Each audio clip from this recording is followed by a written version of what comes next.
Good morning. Good morning. So I observed your class yesterday. I thought it went very well, geometry. If I can just ask you a few questions, how do you think the class went?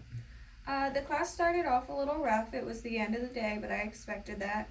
I had a kid just take all of my little entrance slips and put them somewhere else just to be obnoxious. But about 5 minutes in, they started getting back on track, and then overall, the lesson itself went well. I'd say the one thing I was really impressed was only one student asked to go to the bathroom the entire class. Yes. That's impressive. If you keep them busy, they forget they have to go to the bathroom. That never happens. That's great. It's a low threshold in my room to go to the bathroom. Especially that late, after 2 hours after lunch. Usually that's when everybody wants Oh, to go. absolutely. The end of the day, Friday. Absolutely. What do you think worked very well in this class? I think the groupings of my students work well because I let them each pick a kid, like somebody that they would be friendly with so that they would actually talk in their groups, which I'd never done the year before.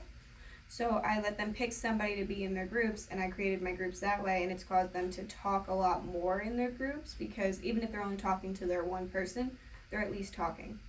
So that's something that went really well. Okay, so that initial awkwardness with new people really doesn't exist right now. Nope. Okay. How can you use what worked well in this class? I can use a lot of what went well in this class because the one grouping thing obviously has already kicked in. It works really well, so that I'll be able to continue on. And then another thing I can continue on is having them get up and having them move after their group work, just to kind of get them back into the ideas of doing things individually and on their own is definitely helpful. If you could teach the same lesson again, what would you do differently? I think I would set up their little relay race a little differently so that I don't have kids complaining that other kids are closer to the board and stuff like that. I know I heard two of them say they were blocked. Yes, I heard two say they were blocked. My other class I did it in, they said that somebody erased their answer. Oh. And I was like, that's not fair. That is not fair. No. Especially when homework is on the line. Yes, homework is always a big deal. What were your objectives doing that strategy? So my objectives is to always get the kids to constantly be changing, constantly be getting up and moving, just to even stretch their legs. So I have them sitting by themselves at first and then getting up to move their desks to go into their groups. And then after the groups, I have them get up to go do something else before coming back. Because if I constantly have them moving, they're less likely to leave the classroom for unnecessary reasons, and they're more likely to remember the class, and it goes faster for them, so they're not bored. I did notice you spent a lot of time passing things out, but they were working when you were doing that. But you also collected it. Are they a class where you can't assign a student to collect it? They're a class where I could probably assign a student to collect it. I've never thought about it because I normally just walked around and done it, but that's actually a pretty good suggestion that I never thought of. Let's see. Did you model the things you wanted to model?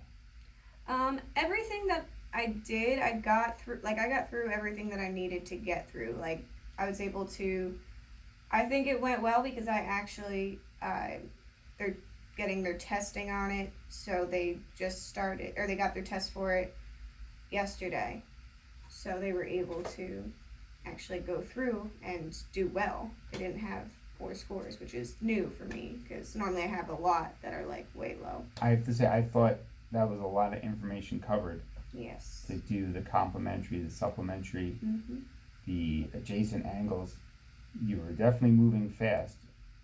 Some kids were okay with that. Some students, they ate it up and they were good to go. There's a couple that just There's a couple that wouldn't do it, and the issue my students who had me last year have realized, so they're actually doing well, like much better this year than they did last year, that if you come and you ask me a question, like you didn't understand something, I'll answer it. Like I have no problem answering, re-explaining everything. I can explain it in multiple different ways just to make sure you get it. So that's been helpful to them, and I'm slowly having more kids realize they can do that. And then the not paying attention thing, that's why I try to get them to move, because then they kind of are forced to like snap back into reality type of deal. Like, oh, I'm still in class. I still should be maybe paying attention or writing this down. in the next class, because I know you know who the students that don't know this information. Yes. And this was such a base, a foundation for Yes. everything. Will you go back and touch upon it, or you moving forward and that was it?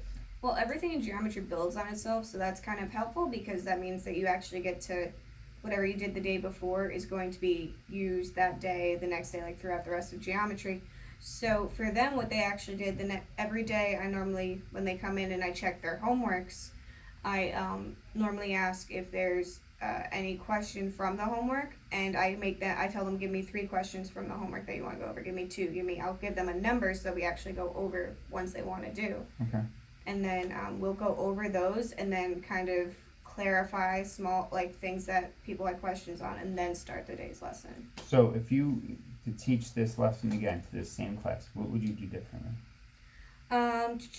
I would definitely make sure that it started off a little bit cleaner, like have less kids trying to find the entrance slips because somebody decided to move them. Like I'd make sure the desks were back in the rows before I let them go back to go grab their phones to complete their exit slip. Just small things just to make my life a little easier. The class itself, I think, went well. What did you learn from teaching this class? I learned that having them get up and move and do all of these things obviously does something, because you noticed only one kid went to the bathroom, which is almost unheard of. Yeah. So that's pretty nice. I have to say I was in the back of the room and I tried to be invisible, but the students that knew me were constantly looking at me like I was going to say something. And that was a distraction to a couple of them. Was this a typical class, or was this like a special event? It's not. It's like not typical. Like I don't do it every day, but I try to do it at least. Like I call them competition days, which is what my relay race was. Mm-hmm. At least like once a week, if not like once every other week. Okay. But I try to do something where they actually are like competing against each other for like the free homework, like no homework that night. Yeah. Because then they get the instant gratification. It's not, oh, I'm gonna hold on to like this homework pass, or oh, I'm gonna get 2 points. Like they want that instant, like right now I win type of scenario. And that's a big thing I think with this generation. Yes, absolutely. Okay, so moving on. What do you think your strengths are? As a teacher, I think my strengths are my questioning, my classroom management, and just my ability to explaining in multiple different ways the same concept to reach multiple different learners.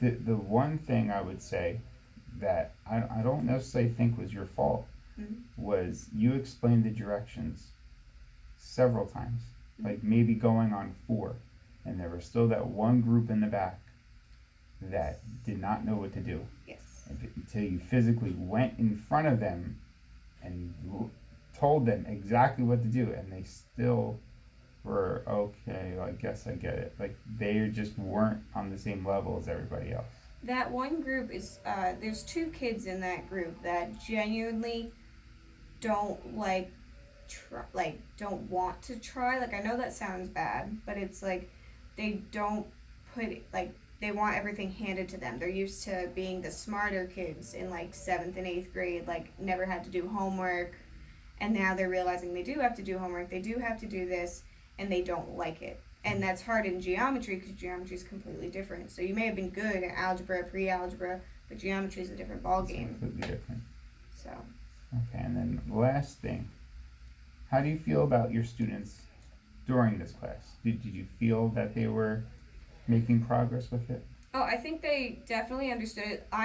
Luckily, most of them knew something about complementary, supplementary before we even started, because at the beginning of the year, I asked them to tell me everything they know about geometry, and I always get the funny answers like shapes. I'm like, okay, well name me a shape, and then they're like and they have to try to name the shape. I'll be like, oh, name a different shape, stuff like that. So I knew some of them already knew what complementary and supplementary was. So having that background was able to definitely help me move a little faster in the lesson. Okay, well thank you very much for letting me into your classroom. It was a great experience. Thank you. Thank you.